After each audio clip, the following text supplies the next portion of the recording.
급변하는 국제 정세 속에서 국방 외교와 안보 협력의 중요성도 갈수록 커지고 있습니다.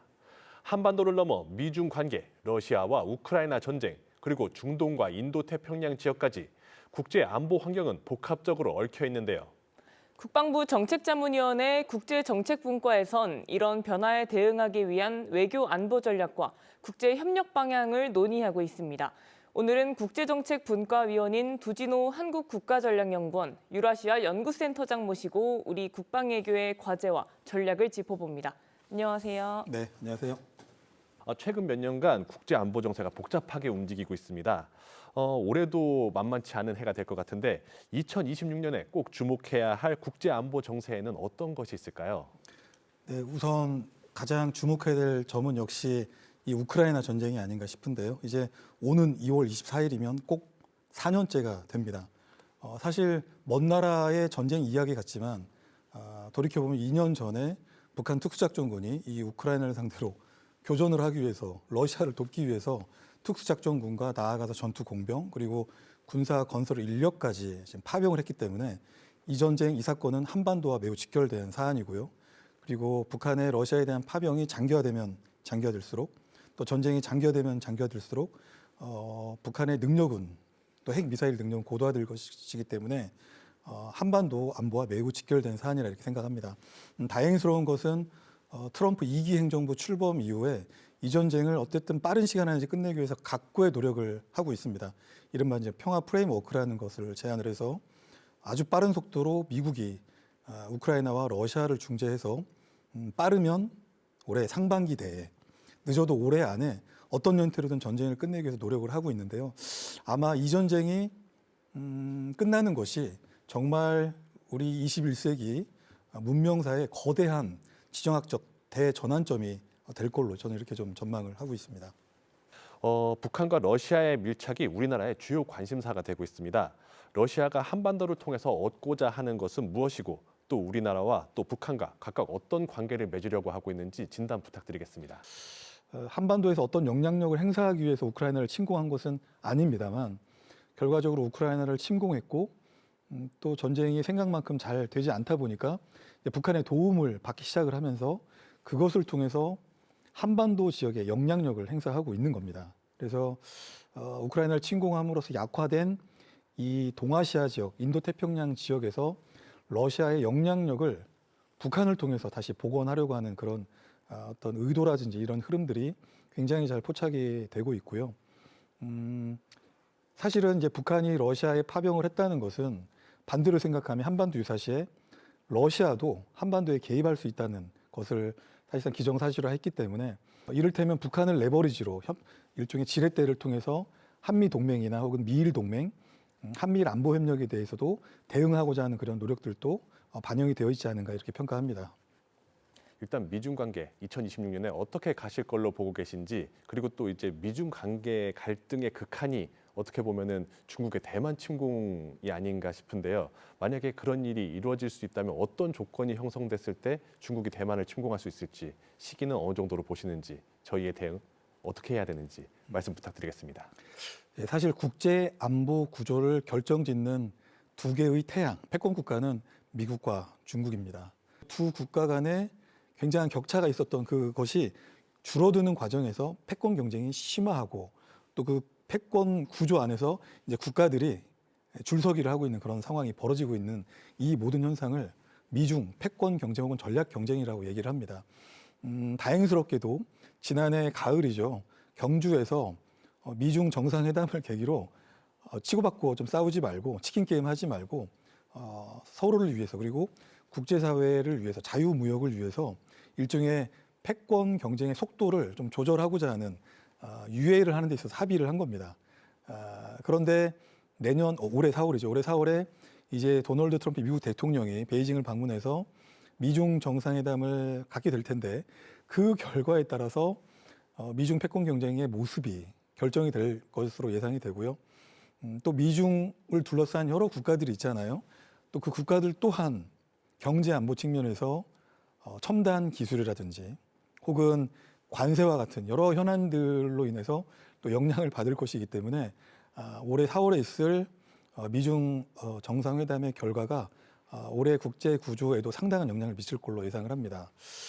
미국이 우려하는 것, 또 우리나라를 포함한 민주진영에서 우려하는 것 중에 하나가 중국의 대만 침공입니다. 미국에서도 마찬가지로 과거 조 바이든 행정부 때도 그렇고 지금 트럼프 행정부에서도 가장 염려하는 것, 그래서 인도 태평양 지역에서 가장 우선순위를 놓고 보는 것 중에 하나가 이제 중국의 대만 침공이라는 것입니다. 일각에서는 중국의 군사력이 완성되는 몇 해 안에 중국이 대만을 침공할 것이라고 하는 이런 시나리오들도 있고, 어떠한 전쟁 수행 방법을 통해서 대만을 포위할지에 대한 시나리오들도 이렇게 좀 다양하게 논의가 되고 있는데요. 시진핑 중국 주석은 여러 계기를 통해서 하나의 중국을 결국은 중국 통일을 위해서 물리력도 불사하겠다라는 이제 표현을 쓰긴 했는데, 하나의 중국이라고 하는 대전제를 물리력을 통해서 실현하는 것이 중국의 미래 이익에 부합하는 것인지, 아니면 지금처럼 안정적으로 중국의 내치와 외치를 관리해 나가면서 하나의 중국이라고 하는 대원칙을 지켜나가는 것이 이익인 것인지를 잘 따져가면서 아마 대만에 대한 입장을 정할 걸로 예상을 해봅니다. 일본 정치 지형이 크게 변화했습니다. 네, 자민당이 단독 개헌을 할 수 있을 정도의 의석을 확보했는데요. 안보 분야에서 앞으로 일본이 어떻게 변모할 것인지, 그리고 우리가 어떻게 대응해야 될지 전망 부탁드리겠습니다. 네, 다카이치 총리가 이번 선거에서 압승을 거둬서 일단 일각에서 가장 우려하는 부분은 역시 일본의 우경화가 더 심해질 것이고, 헌법을 수정해서 이제 전쟁을 수행할 수 있는 일종의 이제 보통 국가화로 나아가고 거기서만 끝나지 않을 것이다라고 하는 이제 우려들이 있고요. 또 한 가지 도전적인 상황이 될 것은 이제 신사참배와 같은 한일 간에, 특히 이제 한국 국민들이 가지고 있는 민감한 국민적 정서에 대해서 과연 일본 정부가, 다카이치 정부가 어떻게 이렇게 좀 반응을 할 것인가에 대한 부분인데, 한일 관계가 그 어느 때보다 좋은 방향으로 미래지향적으로 가고 있습니다. 과거에 비해서 이렇게 지금 어떤 부침이 있고 그런 상황은 아니기 때문에 이번에 다카이치 총리의 어떤 압승 상황이 앞으로도 한일 관계를 미래지향적으로 발전시켜 나가서 궁극적으로 그것이 한미일 안보 협력을 견인하는 데 저는 상당히 긍정적인 영향을 미칠 것이다, 이렇게 전망을 합니다.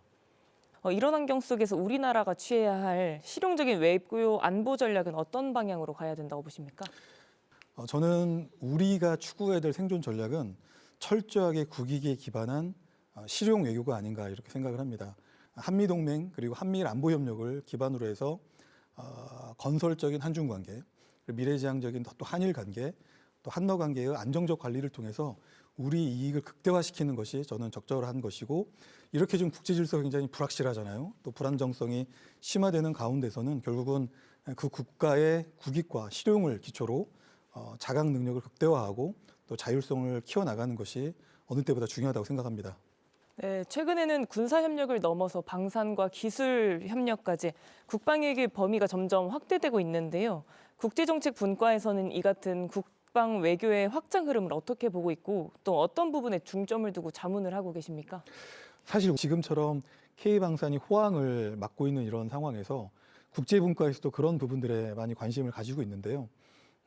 기존의 방산 기술이나 방산 제도로만 설명하거나 혹은 극복할 수 없는 다양한 고려 요소들을 이를테면 국가 간의 관계, 유기적 고려 사항들을 이렇게 좀 통찰력을 제공함으로써 K방산이 보다 확장력을 가지고 때로는 리스크를 최소화할 수 있도록, 때로는 K방산의 시장을 다변화할 수 있도록 그런데 주안을 두고 이렇게 좀 자문 역할을 수행을 하고 있습니다. 네, 앞으로 국방부 정책자문위원회 국제정책분과 활동을 하시면서 중점적으로 재원하시고자 하는 주제와 논의 방향에 대해서 말씀 부탁드립니다.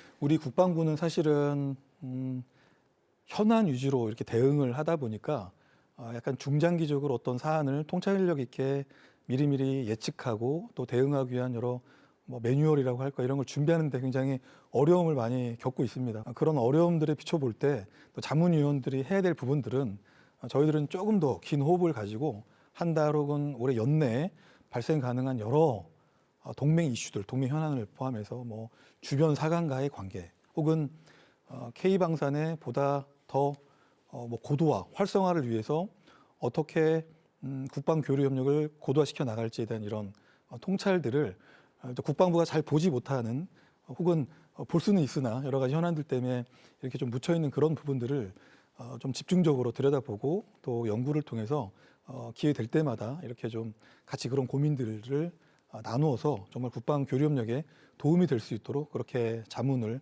하고 있습니다. 네, 지금까지 국방부 정책자문위원회 국제정책분과위원 두진호 한국국가전략연구원 유라시아 연구센터장과 함께했습니다. 오늘 말씀 감사합니다. 네, 감사합니다.